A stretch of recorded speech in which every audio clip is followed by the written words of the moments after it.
Je suis à Guangzhou, en Chine, en ce moment. C'est une province à 3 heures de train de TGV de Guangzhou, qui est la ville côtière, la ville du port.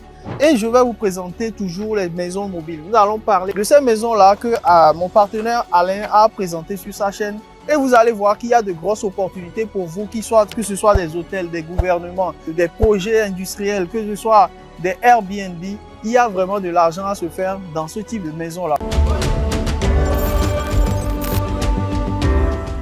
Salut Alain et bienvenue sur ma chaîne. Salut à toi Augustin, Alors, toujours un plaisir d'être ici, oui. surtout pour parler des opportunités, pour Oui. se faire de l'argent, d'accord, aux Africains. Voilà, donc on vient d'avoir une longue réunion avec les responsables Ouais. qui fabriquent ces maisons mobiles-là. Moi, j'ai une question à te poser, puisque tu es déjà venu ici, tu as déjà eu d'énormes discussions avec eux. Oui. Est-ce que pour toi, ça représente une opportunité déjà pour les Africains? Sincèrement, c'est une opportunité énorme. Comme je le disais souvent, j'ai déjà pris des Airbnb par exemple en Afrique à 150 000 francs par jour, 250 000 francs par jour, même 500 000 francs par jour. par jour. On a pris ça à Ouidah, Mm. d'accord, dans un environnement un peu paradisiaque avec des arbres et tout. Et quand j'ai vu ces maisons et surtout le prix de ces maisons-là, qui sont futuristes quelque part, avec plein de technologies quelque part, parce qu'aujourd'hui, les Africains, comme on l'aime le dire, sont développés mentalement mais dans des pays qui sont pauvres. Ils veulent avoir aujourd'hui un standard, d'accord, une expérience. Aujourd'hui, c'est ça que les Africains veulent. On ne veut plus des hôtels basiques ou des trucs basiques un peu en tant qu'Africains. Donc, à partir de ce moment-là, je pense que c'est important de leur proposer cette expérience-là.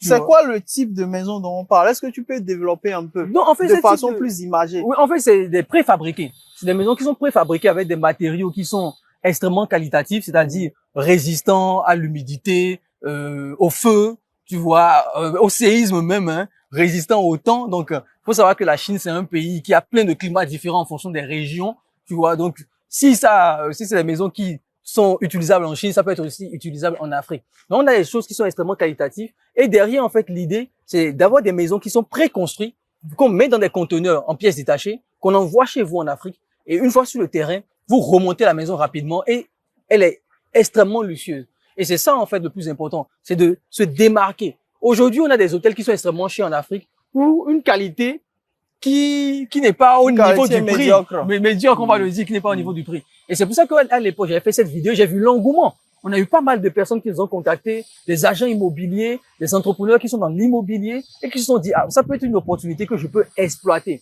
Et c'est ça le plus important pour nous, c'est de permettre aux Africains d'exploiter ces opportunités-là parce que je peux te l'assurer, si on ne le fait pas, dans 5 ans, on verra un Libanais faire cela en Côte d'Ivoire. Oui. On verra un Turc ou un Indien ou même des Chinois. Parce que faut pas oublier que même le fondateur de l'usine nous a dit qu'ils sont déjà dans des pays africains. Et qu'ils veulent monter une usine en Afrique aussi. Donc ça veut dire que si nous ne prenons pas ces opportunités, bah, ils viendront sur le terrain et après on va encore se plaindre que oui, les Chinois veulent coloniser l'Afrique, etc., etc. Alors que les Chinois sont prêts, parce qu'il faut comprendre aussi quelque chose, c'est que les Chinois préfèrent travailler avec des Africains sur le terrain que eux-mêmes d'aller sur le terrain et essayer de comprendre la culture.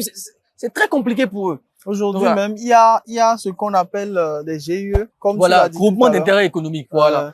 Donc, le concept, c'est que les Chinois veulent s'associer aux Africains pour créer des entreprises Des là-bas. entreprises, voilà. Parce que le problème, c'est que les formalités à faire pour pouvoir créer des entreprises sur le terrain en Afrique sont assez fastidieuses Oui. et eux n'ont pas envie forcément. Tous les Chinois ne veulent pas s'installer en Afrique, Voilà. mais ils veulent faire des affaires là-bas. Donc, l'intérêt pour vous, dans peu importe le pays où vous vous trouvez, c'est de prendre ces petites maisons préfabriquées là et de faire des petits groupements avec ces gens-là ici et de pouvoir travailler sur place. Exactement. Maintenant, est-ce que tu peux me dire si ça coûte trop cher ou pas cher par rapport au prix d'une maison normale? Sincèrement, on est pour le même type de mètre carré et la même construction.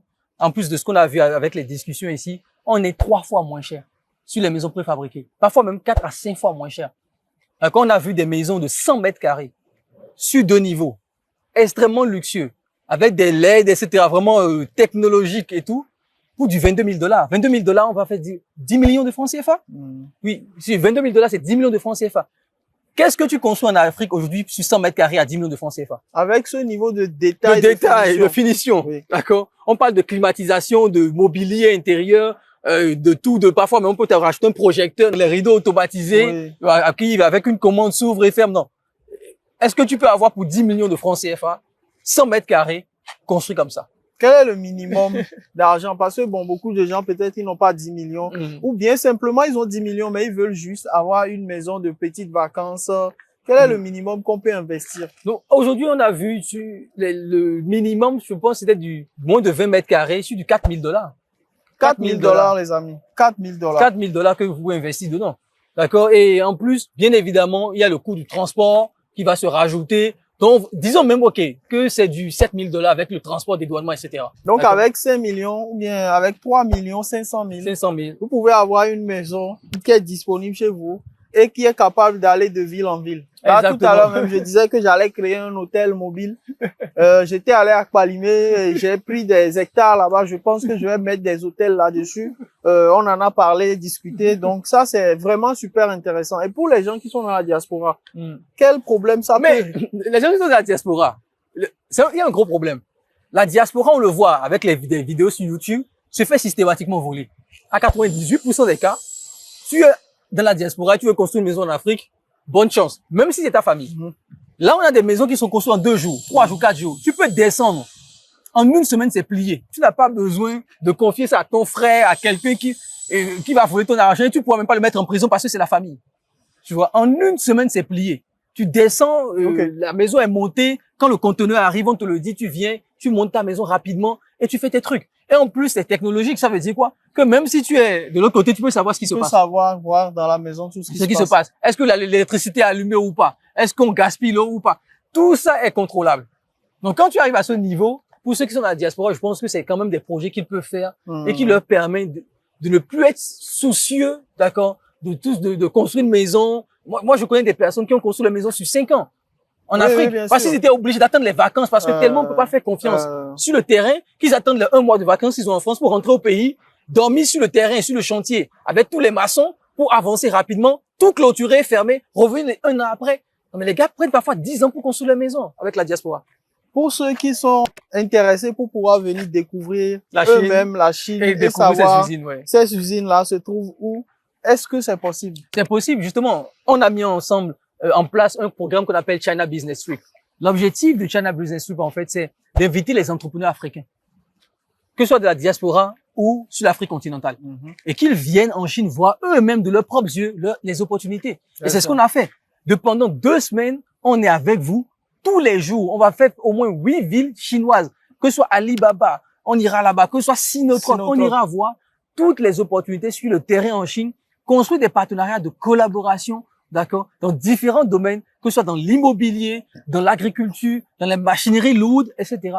Et vous serez directement sur le terrain avec nous, étape par étape. Les amis, toutes les personnes qui sont venues au China Business Trip, dès le premier jour, sont déjà convaincus. Ils ont dit même s'ils ne font plus le reste du China Business Trip, c'est bon pour eux. Ils ont déjà eu plus que ce qu'ils ont toujours eu l'habitude d'avoir en faisant 1 mois en Chine. Exactement. En une journée. En une journée. Donc, pensez à venir au China Business Trip parce que les places sont très, très limitées. Voilà. Et on ne peut pas gérer beaucoup de personnes à la fois. C'est assez compliqué. Cette fois-ci, on a pris 5 personnes. Voilà. Pour vous dire, on a pris 5 personnes cette fois-ci. Voilà. Donc, c'est pour vous dire que c'est extrêmement limité parce qu'on ne veut pas tout le monde non plus. Exactement. Moi, je vais pas du principe qu'on ne peut pas sauver tout le monde. Il faut pas sauver tout le monde. Non, non, non. Je sais que tout le monde dit oui, l'Afrique, non. Il faut sauver ceux qui sont les plus intelligents, qui sont prêts. Les plus engagés. Les plus déterminés. Oui. Il y a l'ancien président chinois qui dit les hommes ne sont pas nés égaux. Il y en a ceux qui sont plus intelligents que d'autres. On doit capitaliser sur ceux-là pour qu'ils deviennent riches et tirer les autres avec eux. Moi, c'est une philosophie que j'adore. Tout est dit. Tous les liens sont dans la description. Si tu as envie de participer à cette aventure, n'hésite pas à cliquer sur ce lien. Ça va t'amener directement dans le groupe Telegram où on partage toutes les opportunités sur la Chine que tu n'as pas du tout envie de rater, bien sûr, si tu es sérieux par rapport au fait de t'enrichir en Afrique. C'est parti encore. Ciao.